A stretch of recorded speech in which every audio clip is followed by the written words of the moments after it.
अयोध्या भूमि पूजन पर अजीज कुरैशी के बयान पर बवाल मचा हुआ है। यूपी के पूर्व राज्यपाल रह चुके हैं अजीज कुरैशी। आस्था के लिए सरकारी खजाने का उपयोग करने का आरोप लगाया था और अजीज कुरैशी के बयान के बाद उनको धमकी मिल रही है। फोन पर गाली गलौज और जान से मारने की धमकियां उनको दी जा रही है। अजीज कुरैशी को पाकिस्तान भेजने की भी धमकी दी जा रही है। कांग्रेस पर भी अजीज कुरैशी ने हमला बोला कि किसी भी पार्टी को दफ्तरों में पूजा करने का हक नहीं है। आस्था के लिए सरकारी खजाने का इस्तेमाल ना हो, भारत में हमारा बराबर का हक है, अजीज कुरैशी ने यह कहा था। और अब जो खबर आ रही है, उन्होंने खुद कहा कि उनको धमकी दी जा रही है। और जब अयोध्या में भूमि पूजन किया गया और भव्य कार्यक्रम का आयोजन किया गया था, उस वक्त अजीज कुरैशी ने कहा था कि सरकारी खजाने का इस्तेमाल किसी भी आस्था के काम में ऐसे नहीं करना चाहिए, चाहे वो कोई पार्टी हो, चाहे वो कांग्रेस हो, चाहे बीजेपी, उसको नहीं करना चाहिए। इसके बाद पूर्व राज्यपाल का कहना है कि उनको धमकी दी जा रही है, उनके साथ गाली गलौज किया जा रहा है, यहां तक कि कहा जा रहा है कि पाकिस्तान चले जाओ। तो आपको सुनाते हैं क्या कुछ कहा अजीज कुरैशी ने। वो वीडियो मैसेज एक तबलीगी जमात के मुतालिक और दूसरा बकरीद की कुर्बानी के मुतालिक मैंने दिए थे, और एक ऑडियो मैसेज राम मंदिर की जिस दिन फाउंडेशन स्टोन में रखा गया था उस दिन मैंने दिया था।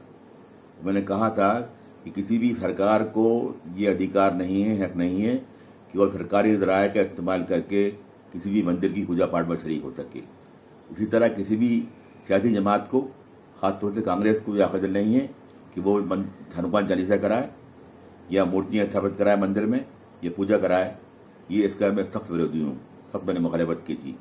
उसके बाद से लगातार मेरे पास गालियाँ, डर, धमकियाँ आ रही हैं कि हम तुम्हें जान से मार देंगे, तुम मुसट्टे यहाँ पूरे रहो, पाकिस्तान जाओ, तुम्हारे बाप दादा का मुल्क थोड़ी है ये, बना लिया तुमने, जाओ पाकिस्तान।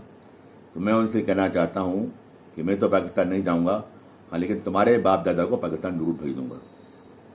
मैं इस मुल्क में पैदा हुआ हूँ और इस मुल्क की तरक्की में, तरबियत में, बनाने में, तरक्की में, तहजीब में हमारा बराबर का हक हासिल है हमको आगे। इसलिए मैं डरता हूँ मरने से, मैं किसी खौफ में आता हूँ।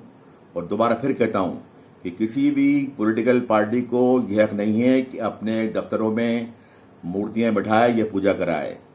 किसी भी प्राइम मिनिस्टर को, चीफ मिनिस्टर को यह हक नहीं है कि वो सरकारी ज़राए का इस्तेमाल करके मंदिरों की पूजा कराए और करोड़ों रुपए गवर्नमेंट का तरह खर्च कराए। अगर ये सब कुछ करना है तो कर लीजिए, बहुत आसान बात है। हिंदुस्तान के आइन में, संविधान में तब्दील कर दीजिए, एक लाइन बढ़ा दीजिए, हिंदुस्तान एक हिंदू मुल्क रहेगा। India that is Bharat shall be Hindu country. फिर आप जो चाहे कीजिए, कोई इतराज़ नहीं कर सकता कि किसी की हिम्मत नहीं इतराज़ करने की, ना है किसी को इतराज़ करने का। क्योंकि जिस दिन आपने ऐसा कर दिया, हम तो खुद मर्दों के शरीर बन जाएंगे।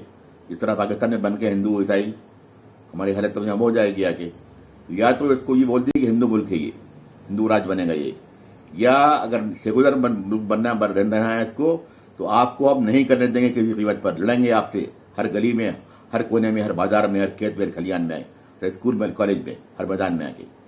और हम हिंदुस्तान के सेकुलरिज्म का और सोशलिज्म का झंडा ऊंचा रखेंगे। और मुझे डर नहीं है कोई मुझे मारो, गोली मारो, टक्कर मारो, एक्सीडेंट कराओ, ये अल्लाह मेरा निगहबान है और हज़ारों लोगों की दुआ मेरे साथ है। बहुत बहुत शुक्रिया। तो आपने सुना, पूर्व राज्यपाल ने कहा कि उनको जान से मारने की धमकी दी जा रही है। और इस वक्त खुद हमारे साथ पूर्व राज्यपाल अजीज कुरैशी जी जुड़ गए हैं। सर, बहुत बहुत स्वागत है आपका नेशनल वॉइस पर। थैंक यू सर, आपको जान से मारने की धमकी, किस तरह की धमकी मिल रही सर?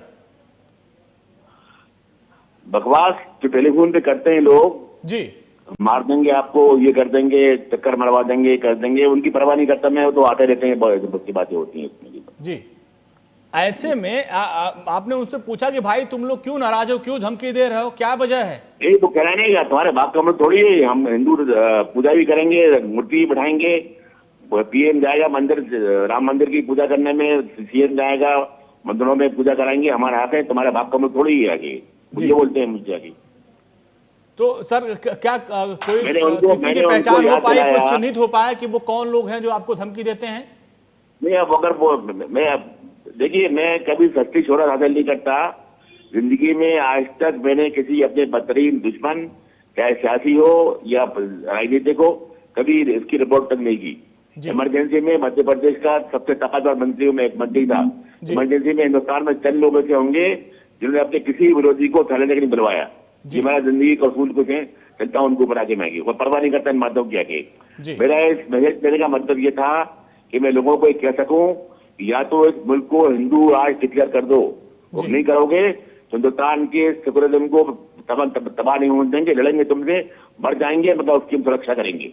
जी। ये मेरा मैसेज देने का है मतलब ये। और जिन्होंने मुझे धमकी दी और मैंने याद दिलाया कि संविधान के प्रियम्बल में है, we the people of India having solemnly resolved to constitute India into a sovereign democratic republic।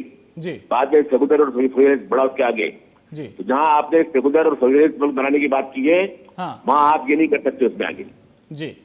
तो अयोध्या मामले में सर जो भूमि पूजन के अयोध्या में भूमि पूजन के बाद है आपके भारत चल गई बात, भूमि पूजन के बाद से आपको धमकी मिल रही है सर, या उसके पहले से? उन्हें उससे पहले से आ रही है। मतलब वो तो जो है बकरीद पे दिया था मैंने, बकरीद पे दिया था, उसके बाद एक और मैंने दिया था मैंने, जने जब भी आए अभी भी कुछ आए, मतलब आगे भूमि पूजन का खास नहीं है मतलब ये। जी। वो मुख्तलिफ दिनों में आए हैं मतलब आगे। जी। जमात का दिया था मैंने, तबलीग की जमात पे जो दिया था मैंने, खासतौर से उस वक्त आए थे।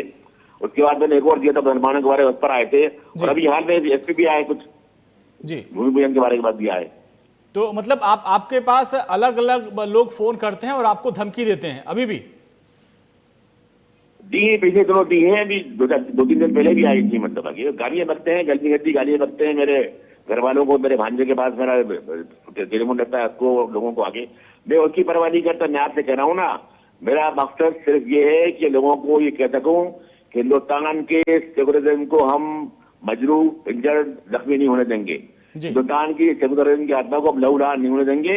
जब तक जिंदा हूं मैं लड़ता रहूंगा, चाहे कांग्रेस पार्टी के खिलाफ हो या सरकार के खिलाफ हो। जी सर, नेशनल वॉइस के माध्यम से क्या कोई आप अपील करना चाहेंगे ऐसे लोगों को? सरकार से कोई अपील करना चाहेंगे? क्या सुरक्षा की मांग करना चाहेंगे? न मुझे मांग नहीं, आप रात या ताज्जुब करेंगे कि जब मंत्री था तभी मैंने कोई अपना बॉडीगार्ड नहीं लिया था मतलब। अच्छा। जब इंदिरा जी ने डांटा मुझको, जब कि तुम्हारी शिकायत आई है मुझे मार देंगे तुमको लोग, ये तब उन्होंने मेरे लिए सिक्योरिटी गार्ड भेजा मतलब ये। आज भी मेरे पास कोई सिक्योरिटी गार्ड नहीं है। अच्छा। मैं आसाम में इंचार्ज था इलेक्शन का, जब आसाम में मिलिट्री की रूल पर थी, सोनिया जी ने मुझे भेजा वहां पे, मैंने वहां कोई सिक्योरिटी बॉडीगार्ड दे दिया, अकेले फिरता रहा के। बिहार में फिरता रहा, यूपी में फिरता रहा, इस तरह की। आज भी मेरे पास मैं चाहूँ तो ले सकता हूँ सिक्योरिटी, लेकिन मेरे पास कोई सिक्योरिटी नहीं है, क्योंकि मुझे अपने भरोसा है, अपने भगवान पे अल्लाह भरोसा है। तो सर, नेशनल वॉइस के माध्यम से सरकार से आप अपील करना चाहेंगे कि आपको सुरक्षा मुहैया कराई जाए? नहीं, मैं कोई सुरक्षा नहीं मांगता सरकार जी। मैंने कोई सुरक्षा नहीं मांगता, ना मांगी आज तक, मैंने ना मांगूंगा। सरकार क्या सुरक्षा करेगी जी। और वो मैं तो सरकार से कहना चाहूंगा कि ये अपने जो अमाल है इनको ठीक करे, या तो मुल्क को हिंदू मुल्क बनाए, या फिर सेकुलरिज्म की रूह को कायम रखे, उसकी रूह को इंजर नहीं करे। और अगर करेंगे ये तो हर कदम पर लड़ाई करेंगे उनसे हम, हर मोर्चे पर, हर स्कूल में, हर कॉलेज में, हर खेत में, हर खलियान में, हर मैदान में जी। मर जाएंगे हम, लेकिन हम बर्बाद नहीं होने देंगे इस तरह से। अयोध्या में भूमि पूजन का कार्यक्रम संपन्न हुआ तो वो उसमें आपको आपत्ति है? बिल्कुल आपत्ति नहीं है, बजाते तो खुद जाता आगे।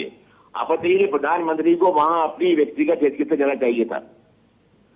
मुख्यमंत्री को अपनी वहां व्यक्तिगत हैसियत जाना चाहिए था। अगर मुझे बजाते मैं जाता वहां पे आके, मैं खुद ही जाता आगे ये। और आपको याद पता नहीं है, मैं उन लोगों में जो हूँ बहुत पहले जिसने कहा था कि हिंदुस्तान का कोई मुसलमान राम मंदिर बनने के खिलाफ नहीं है, राम मंदिर बनना चाहिए। सिर्फ बाबरी मस्जिद कुछ गिराया गया जिस तरह नाजायज तरीके से, उसके हमने मुखालिफत की थी। मतलब मैं उन लोगों में था जिन्होंने ये मेरा बड़ी आलोचना मेरी हुई थी इस बात को बढ़ा के।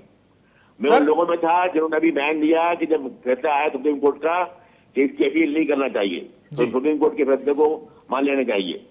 मैं उन लोगों में हूँ आगे। सर, आपकी आपत्ति भूमि पूजन पे है या प्रधानमंत्री मोदी या योगी गए उस पे आपत्ति? प्रधानमंत्री और मुख्यमंत्री अपनी सरकारी एजेंट में इसकी आपत्ति है मुझे। हाँ बिल्कुल, 1000 मरतबा जाए, वो स्वागत है उनका, मतलब जाए जी, बिल्कुल जाए, 1000 मरतबा जाए, लाख मरतबा जाए, लेकिन सरकारी जराये का इस्तेमाल करके वो नहीं जा सकते। अपनी सरकारी एजेंट का इस्तेमाल करके नहीं जा सकते, इसकी आपत्ति है मुझको अभी। सर जो प्रोटोकॉल होगा वो तो पालन करना होगा, बाकी तो जो भूमि पूजन और मंदिर का निर्माण का कार्यक्रम जैसा कि ट्रस्ट बता रहा है कि कोई एक पैसा सरकारी धन नहीं लिया जाएगा। देखिए प्रोटोकॉल जो सिक्योरिटी का है वो तो होगा आगे ही, लेकिन जाना सरकारी प्लेन से, सरकारी खर्चों से, सरकारी ठाट बाट से, वो किसने अलाउ किया है? किसका संविधान में है ये, किस नियम में है ये? मतलब अगर प्रधानमंत्री कहीं जाए तो अपने कार से जाए और ये बाकी सिक्योरिटी छोड़ के अपने कार से जाए। फिर धार्मिक उस पर जाए, अगर धार्मिक उस पर जाए तो बिल्कुल अपनी कार से जाए मत जी।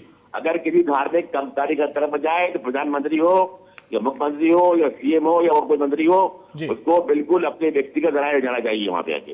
मेरा यकीन है, मेरा ईमान है, ये वो संविधान की रूह है। चलिए सर, बहुत बहुत शुक्रिया इस पूरी बातचीत के लिए आपका।